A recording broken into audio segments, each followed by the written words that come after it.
যেটা তোমার কাছে অবহেলা সেটা হয়তো অন্যের কাছে খুব দরকারি। ভাত হোক কিংবা ভালোবাসা, মানুষ দুটোর জন্যই ভিখারি।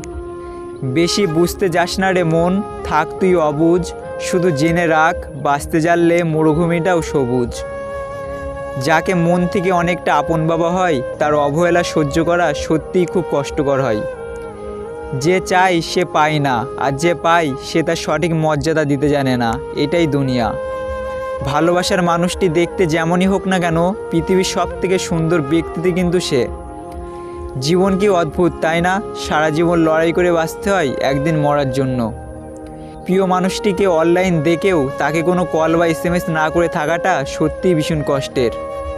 স্বাদ অনেক, সাধ্য অল্প, এটাই মধ্যবিত্ত পরিবারের ছেলেমেয়েদের জীবনের গল্প। মানুষ কখনো ছ্যাঁকা খায় না, আসলে তারা হেরে যায় কোনো একজনের মিথ্যা ভালোবাসার কাছে। নারীকে